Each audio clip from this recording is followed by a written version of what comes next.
नमस्कार दोस्तों युद्ध के हालात एक बार फिर से बिगड़ गए हैं। रशिया की इस युद्ध में सीधे एंट्री हो गई है। रूस ने ईरान के साथ मिलकर अमेरिका को अटैक करने की वार्निंग दे दी है। खामनेई ने अपना मैसेज जारी कर दिया है और अब किम जोंग भी मैदान में आ चुके हैं। इसका असर ये हो गया है कि अमेरिका को अपनी नेवी को पीछे करना पड़ गया है। अमेरिका के बड़े बड़े युद्धपोत वापस अमेरिका को लौट गए हैं और अब ईरान पर अटैक करने का सपना रह चुका है। आज की 10 बड़ी खबरों पर एक एक करके बात करते हैं दोस्तों। सबसे पहले आज की जो सबसे बड़ी खबर है वो देखिए। पुतिन ने डोनाल्ड ट्रंप को फोन करके वार्निंग दे दी है कि अगर ईरान पर हमला किया तो बहुत बुरा होगा।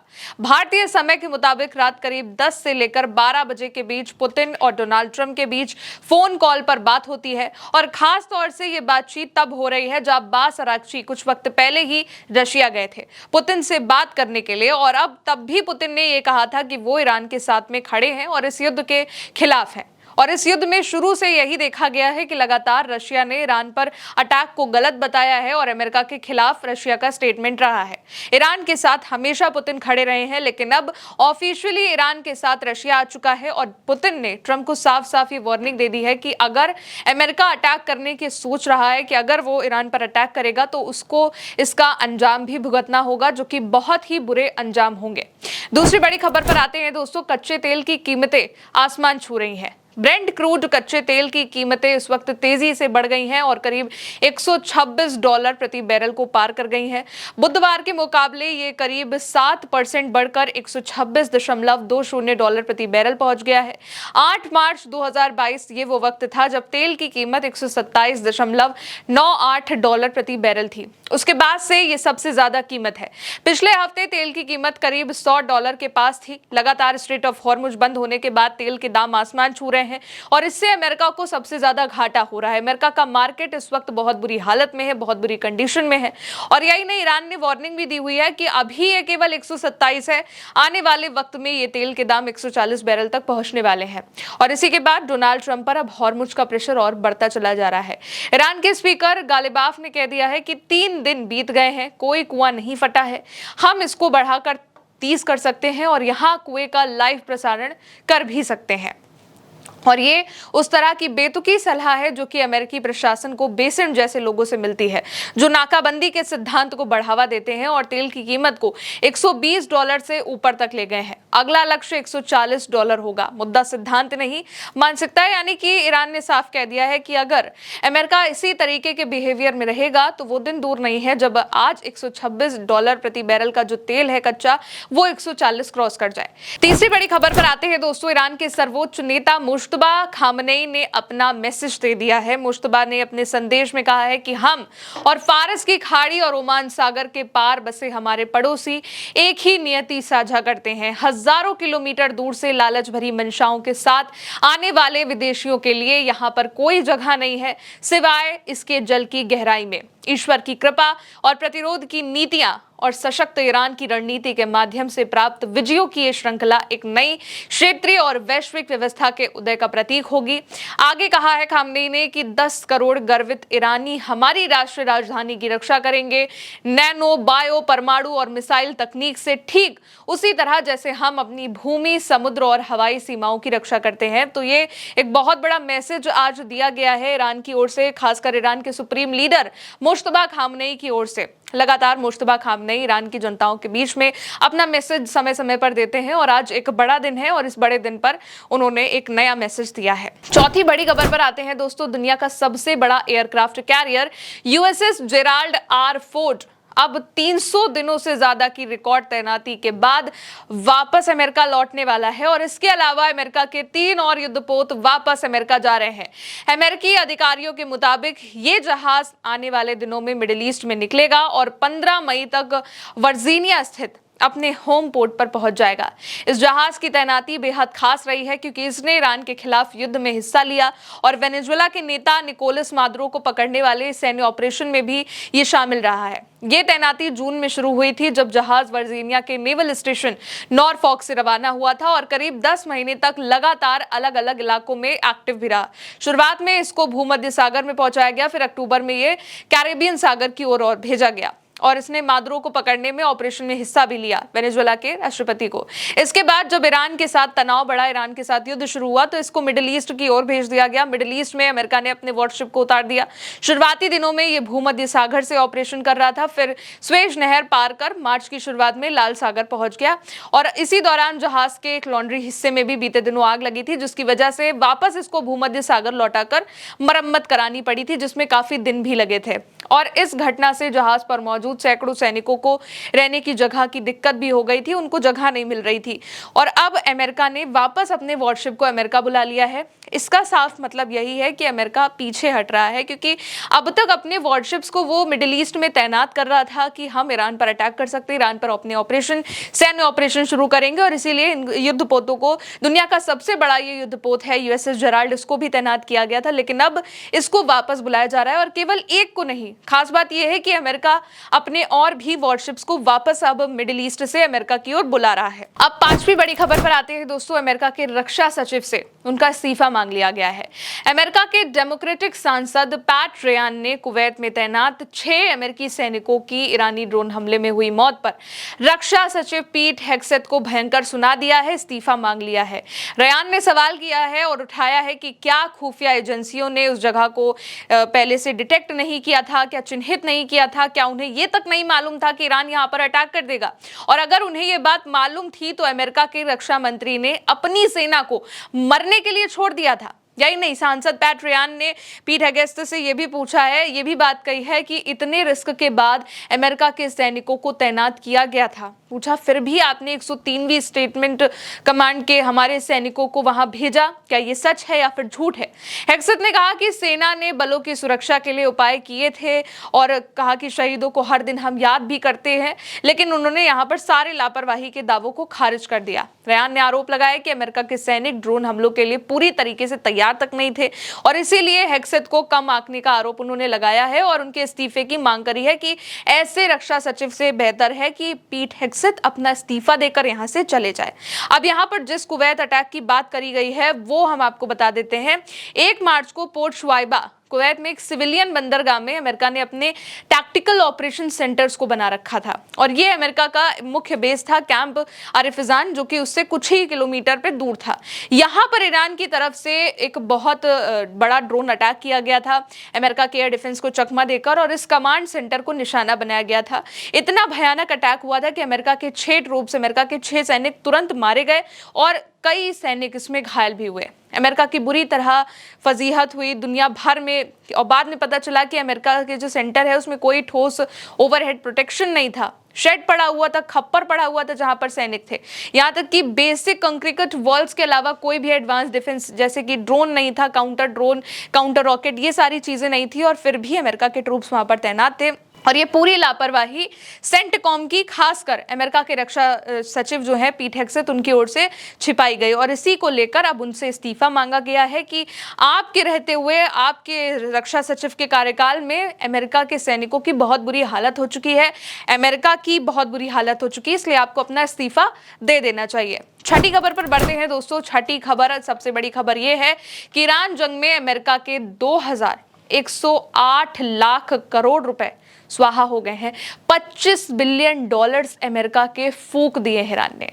पेंटागन ने खुद यह आंकड़ा जारी किया हुआ है कि करीब $25 अरब खर्च हुए हैं जंग में और शुरुआत के 6 दिनों में ही $11 अरब का नुकसान अमेरिका ने झेला था। लेकिन इतने रुपए फूंक कर भी अमेरिका के हाथ इस वक्त खाली हैं, ये पूरी दुनिया देख रही है। अमेरिकी रक्षा सचिव पीट हेग्सेथ को कांग्रेस में ईरान के साथ युद्ध और उस पर आने वाले $25 अरब के खर्च को लेकर कई सारे सवालों का सामना करना पड़ा। उन्होंने इस ऑपरेशन का बचाव किया और कहा कि ईरान को परमाणु हथियार हासिल करने से रोकने के लिए जरूरी था कि हम इस तरीके से अटैक करें और इसमें पैसों को ना देखें। और इसमें जनमत सर्वेक्षणों से पता चलता है कि ज्यादातर अमेरिकी इस युद्ध के खिलाफ हैं। यानी कि अमेरिका के जो लोग हैं, अगर डोनाल्ड ट्रंप को छोड़ दिया जाए, पीट हेग्सेथ को छोड़ दिया जाए, जेडी वेंस को छोड़ दिया जाए, कुछ अधिकारियों को छोड़ दिया जाए, तो अमेरिका का कोई भी नेता, अमेरिका का कोई भी पर्सन, सिंगल पर्सन इस वॉर से खुश नहीं है और ना ही वो चाहता था कि ये जंग हो।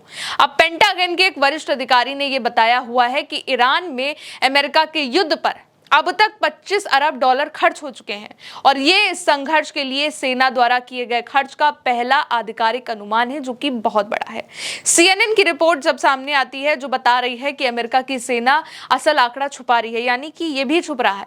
पेंटागन के एक शीर्ष अधिकारी ने बुधवार को सांसदों को बताया कि ईरान युद्ध पर हम अब तक 25 अरब डॉलर खर्च कर गए हैं, लेकिन इस मामले में 3 लोगों ने CNN को यह भी बता दिया है कि ये जो आंकड़ा है वो असल खर्च से काफी कम है, यानी कि 25 अरब डॉलर से भी ज्यादा खर्च हुए हैं, क्योंकि इससे में इस क्षेत्र में मौजूद अमेरिकी ठिकानों को हुए भारी नुकसान की मरम्मत का खर्च शामिल नहीं किया गया है।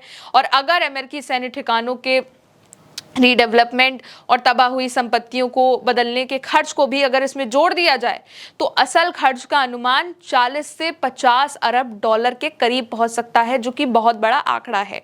CNN की रिपोर्ट के मुताबिक युद्ध के शुरुआती दिनों में मिडिल ईस्ट के पार से ईरान द्वारा किए गए हमलों में सिर्फ 48 घंटों के अंदर ही कम से कम 9 अमेरिकी सैन्य ठिकानों को इतना भयंकर नुकसान पहुंचा था कि इन हमलों में बहरीन, कुवैत, इराक, UAE और कतर 5 ठिकानों को निशाना बनाया गया था। CNN की रिपोर्ट ये भी बता रही है कि मिडिल ईस्ट के कई बहुत इंपॉर्टेंट अमेरिकी रडार सिस्टम, अमेरिका के सैन्य उपकरण ईरान के हमलों में नष्ट हो गए हैं, तबाह हो गए हैं, सब कुछ तबाह हो गया है। इसमें जॉर्डन में तैनात अमेरिकी थार्ड मिसाइल बैटरी का रडार सिस्टम, संयुक्त अरब अमीरात UAE के 2 अलग अलग जगहों पर बना और ऐसे ही रडार सिस्टम वाले भवन शामिल हैं। इसके अलावा सऊदी अरब के एक हवाई ठिकाने पर हुए ईरानी हमले में अमेरिका की वायुसेना का एक E-3 सेंट्री विमान भी नष्ट हो गया था। अमेरिका के कई विमान ईरान के अटैक में तबाह हुए हैं, ये रिपोर्ट सामने है, दुनिया के सामने है। थार्ड ले ले, रडार ले ले, एयरबेस ले ले, कई जगहों को नुकसान हुआ है और इसीलिए CNN की रिपोर्ट कह रही है कि 25 बिलियन डॉलर का आंकड़ा तो सेंटकॉम खुद ही दे रहा है। असल का जो आंकड़ा है वो इससे बड़ा होने वाला है, क्योंकि इसमें कई चीजों को शामिल नहीं किया गया है। खैर, अब 7वीं बड़ी खबर पर आते हैं दोस्तों। जब संसद में अमेरिका के डोनाल्ड ट्रंप और पीट हेग्सेथ से सवाल हुआ तो उनका मुंह बन गया है, उनके पास जवाब नहीं है, कोई जवाब नहीं है। ईरान के युद्ध को लेकर कांग्रेस, जो कि अमेरिका की संसद है, अमेरिका का पार्लियामेंट है, उसमें तमाम सवाल हुए हैं। भयंकर फजीहत हुई है डोनाल्ड ट्रंप की। अमेरिका की संसद कांग्रेस की जो सदस्य हैं सारा जुकाब्स, उन्होंने पीट हेग्सेथ यानी कि अमेरिका के रक्षा सचिव से पूछा कि क्या आप मानते हैं कि डोनाल्ड ट्रंप मानसिक रूप से इतने स्थिर हैं, यानी कि मेंटली स्टेबल हैं कि वो कमांडर इन चीफ के लायक भी हैं पद के लिए, उसके लिए, यानी कि क्या उनका दिमाग ठीक है, दिमाग संतुलन सही है उनका। पीट हेग्सेथ ने सीधा यस नो, कोई भी जवाब नहीं दिया कि हाँ ठीक है या नो नहीं ठीक है। उन्होंने कहा कि ये सवाल ही अपमानजनक है और डिस्पैरेजिंग है। ट्रंप को उन्होंने जनरेशंस में सबसे शार्प और इंसाइटफुल कमांडर इन चीफ बना दिया कि वो तो बहुत ही शार्प माइंडेड है। इसके बाद सांसद ने और सवाल किए कि ठीक है चलिए ना बताइए, युद्ध क्यों हो रहा है ये बताइए। क्या संसद से पूछा गया था? क्योंकि अमेरिका का नियम है कि अमेरिका में जब कोई युद्ध इतने दिन तक चलता है तो उसके बाद आपको संसद से परमिशन लेनी पड़ती है कि हम ये युद्ध चलाएं, क्योंकि और बताना पड़ता है कि हम क्यों चलाएं। और पूछा कि क्या इसकी परमिशन ली, क्या कुछ किया है अमेरिका ने, और अमेरिका के सैनिकों को खतरा है फिर भी। तो उन्होंने ट्रंप के भद्दे भद्दे पोस्ट को भी दिखाया सांसद ने और पढ़ा कि क्या ट्रंप को इस भाषा का इस्तेमाल सही देता है। वो पल में कुछ कहते हैं, पल में कुछ बोलते हैं, हर दिन नया बयान देते हैं। ट्रंप ठीक है तो नहीं? तो पीट हेग्सेथ ने कोई जवाब नहीं दिया। पीट हेग्सेथ ने कहा कि आपने ये सवाल जो बाइडेन से क्यों नहीं पूछा। तो ये इस वक्त अमेरिका की हालत है, अपने ही देश में घिर चुका है डोनाल्ड ट्रंप। 8वीं बड़ी खबर पर आते हैं दोस्तों। एक बार फिर से हमले की शुरुआत हो चुकी है और ईरान इस वक्त तैयार है। इराक में अमेरिका के एयरबेस पर अटैक हो गया है। अमेरिका की सेंटकॉम ईरान पर हमला करने के लिए अब तैयारी कर रही है और इसी बीच डार्क ईगल नाम की एक मिसाइल निकाल ली गई है, सुपर मिसाइल। लेकिन अमेरिका के हमला करने से पहले ही अमेरिकी एयरबेस पर भी अटैक हो गया है। यूएस सेंट्रल कमांड ने मिडिल ईस्ट में डार्क ईगल लंबी दूरी की हाइपरसोनिक मिसाइल को उतार देने की मंजूरी मांग ली है और इसका मकसद उन ईरानी बैलिस्टिक मिसाइल लॉन्चरों को निशाना बनाना है जो अभी यूएस के मौजूदा सिस्टम की पहुंच से बाहर है। और इस मिसाइल की रेंज लगभग 1725 मील तक है और इसे भारी सुरक्षा वाले या फिर समय के लिहाज से अहम लक्ष्यों पर तेज और सटीक हमला करने के लिए डिजाइन किया गया है।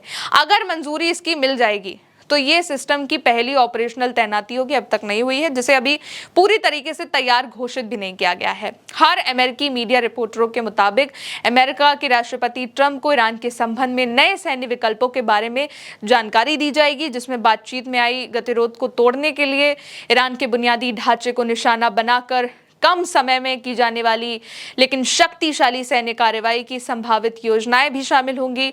सेंटकॉम के जो कमांडर हैं ब्रैड कूपर, वो भी ट्रंप को ईरान के खिलाफ नए सैन्य विकल्पों के बारे में जानकारी देने वाले हैं और इन योजनाओं में एक छोटा और जोरदार हमला अभियान भी शामिल होगा, जिसमें शिपिंग को बहाल करने के लिए स्ट्रेट ऑफ हॉर्मुज पर संभावित नियंत्रण कंट्रोल है और यहाँ तक कि एनरिच्ड यूरेनियम, ईरान के यूरेनियम को निशाना बनाने वाला एक जरूरी बल मिशन शामिल है। हालांकि ट्रंप अभी दबाव बनाने के लिए नौसैनिक नाकाबंदी को प्राथमिकता दे रहे हैं, नेवल ब्लॉकेट कर रहे हैं, जिसके बाद ईरान ने सख्त चेतावनी भी दी है कि अगर इस स्ट्रेट ऑफ हॉर्मुज के पास अमेरिका के नौसैनिक नाकाबंदी ब्लॉकेट का लगातार जारी रखते हैं, जिसे उन्हें खुल्ला समुद्री डकैती अब कह दिया है, करार दिया है कि अगर वॉशिंगटन ईरान की शर्तों को मानने में नाकाम रहा तो एक व्यावहारिक और बेमिसाल सैन्य जवाब को जन्म देगा। खातम अल अंबिया सेंट्रल कमांड के अधीन ईरानी सेना ने आर्थिक दबाव और तनाव के मुकाबले अपनी मजबूती और दृढ़ता पर जोर दे दिया है। साथ ही ये भी साफ साफ अब कह दिया गया है कि अमेरिका जो अब इस टकराव यानी कि इस कॉन्फ्रेंशन में 60 दिनों से ज़्यादा समय से मशगूल है, अब एक कूटनीतिक रास्ता निकालने की और उसको तलाश में है, यानी कि अब उसको बातचीत की ज़रूरत है। अटैक की बात तो अब बहुत दूर है। नवी खबर पर आते हैं दोस्तों, नॉर्थ कोरिया को लेकर भी एक बहुत बड़ी रिपोर्ट आ गई है। उत्तर कोरिया अमेरिका पर अटैक कर सकता है। उत्तर कोरिया ने हथियारों के मामले में वो सारी शक्ति अब इकट्ठा कर ली है, बना ली है, जो अमेरिका को तबाह कर सकती है।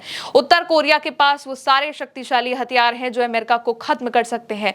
सबसे बड़ी बात है कि इन हथियारों की संख्या इतनी ज्यादा है कि अमेरिका के पास इनसे बचने या फिर इनसे लड़ने की ताकत भी नहीं है और ना ही वक्त है। उत्तर कोरिया के तानाशाह ने अपने देश में इतने हथियार और इतनी न्यूक्लियर हथियार बना लिए हैं कि अमेरिका के पास इस वक्त इनसे लड़ने के लिए मिसाइलों की कमी हो चुकी है और ये अमेरिका के लिए सबसे बड़ा खतरा भी बन चुकी है। ब्लूमबर्ग ने इस रिपोर्ट को दोस्तों छापा है और लिखा हुआ है कि उत्तर कोरिया अपने बढ़ते परमाणु शस्त्रागार से अमेरिकी मिसाइल रक्षा प्रणाली को पछाड़ देने की कगार पर आ चुका है, क्योंकि अमेरिका के पास 44 सरफेस टू एयर मिसाइल्स हैं जो कि लगभग 20 से 25 आने वाली मिसाइलों का ही मुकाबला करने के लिए केवल सीमित हैं। ब्लूमबर्ग के मुताबिक उत्तर कोरिया हर साल 12 से 15 परमाणु हथियार बना रहा है और साथ ही अपने ICBM जो डिफेंस है उसका भी बढ़ा रहा है, जिसमें नई मिसाइलें हैं और ऐसे नए नए डिफेंस की चीज़ें हैं जो कि लगातार अमेरिका को तबाह कर सकती हैं और इसको आसानी से इंटरसेप्ट नहीं कर सकते। और इस रिपोर्ट को आसान भाषा में मतलब यही है दोस्तों कि उत्तर कोरिया ने अब अपने हथियार इतने कर लिए हैं, इतने कि अमेरिका के पास इनसे लड़ने की भी ताकत नहीं है और अगर उत्तर कोरिया ने यही जारी रखा, ऐसे ही अपनी मिसाइलों पर काम करा, तो वो दिन दूर नहीं है और कि परमाणु हथियार सबसे ज़्यादा अमेरिका से ज़्यादा नॉर्थ कोरिया के पास होंगे और अमेरिका के बजाय नॉर्थ कोरिया दुनिया का राजा बनकर घूमेगा। ये बात अमेरिका को सता भी रही है डर, क्योंकि अमेरिका के उपराष्ट्रपति JD वेंस की ओर से भी इसको लेकर एक स्टेटमेंट दिया गया है कि अमेरिका की मिसाइलें जो हैं वो खत्म हो रही हैं।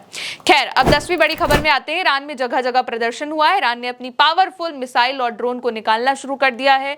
एक बार फिर से तेहरान में एक बहुत बड़ी विशाल जनसभा के दौरान अपने 136 ड्रोन का ईरान ने प्रदर्शन किया है, जो कि 8वें शिया इमाम रजा को याद करते हुए निकाला गया है। हजारों ईरानी नागरिक देश भर में बड़े पैमाने पर रैलियों में शामिल हुए हैं और सर्वोच्च नेता मुश्तबा खामनेई के प्रति उन्होंने अपनी निष्ठा दिखाई है कि हम साथ में हैं, राष्ट्रीय एकता है, इसका प्रदर्शन किया गया। इसके अलावा बिना सुरक्षा के पैदल घूमते हुए मसूद पेज़ेश्कियान ईरान के राष्ट्रपति को देखा गया है, जो तेहरान में इमरजेंसी हेडक्वार्टर पहुंचे गए हैं और इसी तरीके से लगातार ईरान के लोग भी अब वहां की सरकार के साथ हैं, मुश्तबा खामनेई के साथ हैं। कुल मिलाकर दोस्तों इन 10 बड़ी खबरों में यही बड़ी खबरें हैं कि अब ईरान भी प्रिपेयर है और अमेरिका के पास अब बहुत ऑप्शन कम होते दिखाई दे रहे हैं। फिलहाल दोस्तों मेरे साथ इस खबर में इतना ही। आप देखते रहिए उल्टा चश्मा यूसी। मेरा नाम है गौरी। शुक्रिया।